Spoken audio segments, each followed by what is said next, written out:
two people fall in love. They build a life together. They promise to face whatever comes as a team. And for a while, that's exactly what happens. Then money enters the picture. Not just the paycheck, not just the bills, the conversations, the decisions, the expectations, the pressure, and little by little, money begins changing the relationship in ways neither person expected. Not because one of them suddenly became greedy, not because they stopped loving each other, but because money has a way of exposing things that were always there. Our fears, our priorities, and our deepest belief about what it means to feel safe. Here's the surprising part. The way money affects your marriage isn't the same for every couple. A couple struggling to pay rent isn't arguing about the same things as a couple earning six figures. And a couple with millions in the bank isn't automatically free from money problems either. The pressure changes, the conversations change, the emotional weight changes, but the need to navigate money together never disappears. By the end of this video, you'll understand how money quietly transforms a marriage at every income level, and why earning more isn't the solution most people think it is. Because the happiest couples don't necessarily have the most money. They've simply learned how to talk about it differently. Hey, I'm Mila. Here, we don't just talk about making more money, we talk about why money makes us think, feel, and behave the way we do. Because understanding your finances is important, but understanding yourself and the people you share your life with is what changes everything. If that sounds like something you're interested in, consider subscribing. Now, let's begin where money is often at its loudest, the early years, or what many couples experience when every dollar matters. Imagine it's a Tuesday evening. Dinner is almost ready. One of you opens the mailbox. There's the electricity bill. The rent is due in 3 days. Your child brings home a permission slip for a school trip. That costs more than you expected. Then someone says, maybe we should just order takeout tonight. And suddenly, the mood changes, not because of the takeout, because everyone in the room knows there's barely enough money to make it through the month. The conversation gets tense. Voices become shorter. Someone says, "You always spend without thinking." The other replies, "So now I can't even buy dinner?" And before long, you're arguing over $40, or at least that's what it looks like. But it was never really about the $40. It's about fear. Fear of running out. Fear of letting your family down. Fear that one unexpected expense could throw everything off. Research has consistently shown that financial stress is one of the strongest sources of conflict in relationships. But here's what often gets overlooked. It's rarely the amount of money itself that damages the relationship. It's what constant financial pressure does to the way two people communicate. When every decision feels risky, every purchase feels personal, every mistake feels expensive, and every disagreement feels bigger than it really is. The couple slowly stops acting like teammates trying to solve a problem together. Instead, they begin acting like opponents trying to prove who's responsible for the problem. That's the real danger. Because once money turns your partner into the enemy, the relationship begins losing something much more valuable than dollars. It loses trust. And here's something many couples never realize. Some of the happiest marriages aren't the ones with the biggest bank accounts. They're the ones where both people feel they're carrying the weight together. The numbers matter, but feeling like you're on the same team matters even more.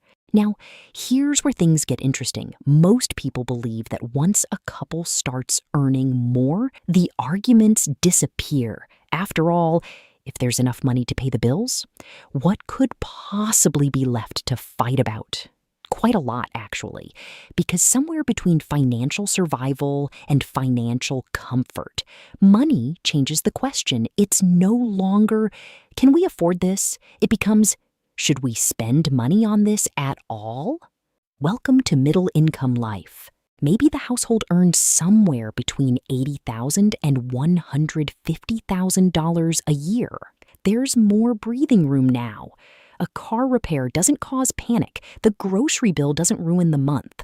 A vacation is actually possible. Life feels easier, at least on the surface. But listen carefully to the conversations happening inside many of these homes. One partner says, "We should invest more while we're still young." The other says, "I'd rather enjoy life now than wait until retirement." One wants to pay off the mortgage early. The other believes investing will build more wealth. One feels responsible for helping aging parents. The other believes financial boundaries are necessary. Notice something. Nobody is wrong. They're simply operating from different values. And that's exactly why these arguments become so difficult.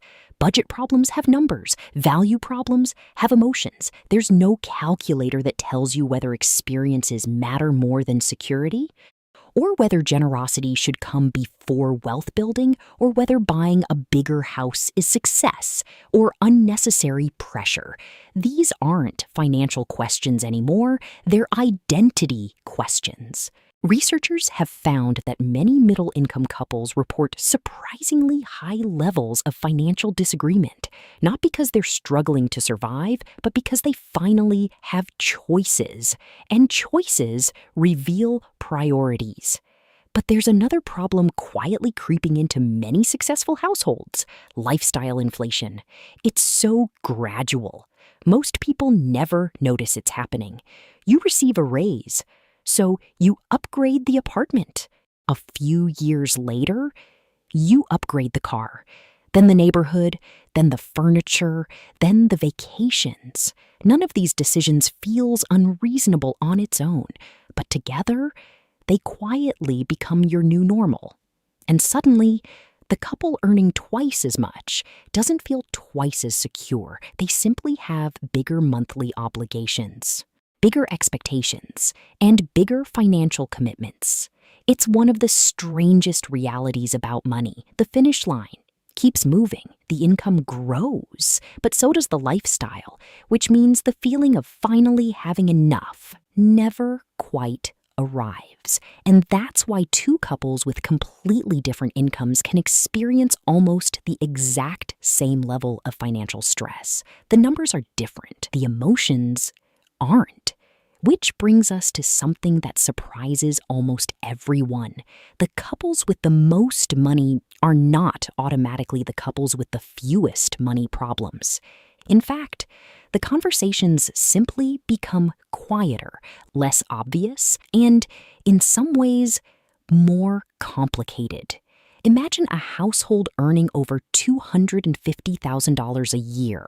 The bills are paid. The emergency fund is healthy. Unexpected expenses are inconvenient, but they're no longer devastating. From the outside, it looks like they figured it all out. But inside the relationship, money has simply changed its disguise. The first challenge is power. Let's say one partner earns 3 or 4 times more than the other. Nobody sits down and announces, "My opinion matters more now." It doesn't happen that way. It's much quieter. The higher earner starts making more financial decisions without realizing it. The lower earner begins asking, "Is it okay if I buy this?" even when no permission was ever required. Little by little, the relationship shifts, not because either person intended it, but because income can quietly become influence. Researchers studying financial decision-making in relationships have found that large income differences between partners can affect relationship satisfaction, not simply because of the money itself, but because of how that difference shapes decision-making, independence, and perceived fairness. Think about that for a moment. It's not wealth that's creating distance. It's imbalance.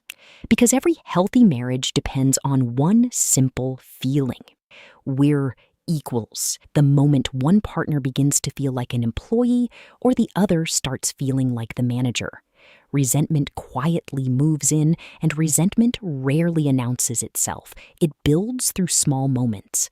"I'll handle the finances." You wouldn't understand. I already decided. None of those sentences sound particularly harmful until they've been repeated for years. But power isn't the only challenge. There's another conversation that often appears once survival is no longer the priority: identity. When you spend years working toward financial success, you naturally focus on earning, growing, building, achieving. Then one day, you arrive and suddenly, a different question appears. Now what? What kind of family are we becoming? Do we teach our children the value of work or shield them from financial hardship? Do we spend freely because we earned it or continue living below our means? Do we give generously or build an even larger legacy? These aren't budgeting questions. They're questions about purpose, and many couples discover they've never actually discussed them. They were so focused on climbing the mountain, they never talked about what life would look like once they reached the top. That's why some wealthy couples still feel disconnected, not because they don't have enough, but because they no longer share the same definition of what enough even means. And that brings us to the biggest misconception of all. Most people believe money creates relationship problems. It doesn't. Money reveals them. Think about it. When money is scarce, it reveals how you handle pressure. When money becomes comfortable, it reveals your priorities. When money becomes abundant, it reveals your values. The income changes, the questions change, but the relationship is always being tested, not by the dollars, by the conversations. So, what can couples actually do? The answer isn't another budgeting app. It isn't finding the perfect investment strategy, and it certainly isn't waiting until you earn more. The healthiest couples build something much more valuable: financial understanding. If you're in the early stages of building a life together, don't start by asking, how much money do we need? Start with this instead. What makes you feel financially safe? It's a simple question, but the answers are often completely different. One person might say, having 6 months of expenses saved. The other might say, knowing we can pay our bills without worrying every month. Neither answer is wrong, but unless you understand each other's definition of security, you'll spend years solving different problems. If you're in the middle income stage, where the same arguments keep coming back, try asking a different question. What are we actually building together? Not next month, not next year, 10 years from now. Picture it together. Where do you want to live? What matters most? Freedom, experiences, early retirement, helping family, giving? Once you agree on the destination, the smaller financial decisions become much easier because now they're connected to a shared vision. If you enjoyed this video, please like, subscribe, and turn on the notification bell so you don't miss my next video. Now, I'd love to hear from you. What do you think is the biggest money challenge in a marriage? Let me know in the comments. I read every comment.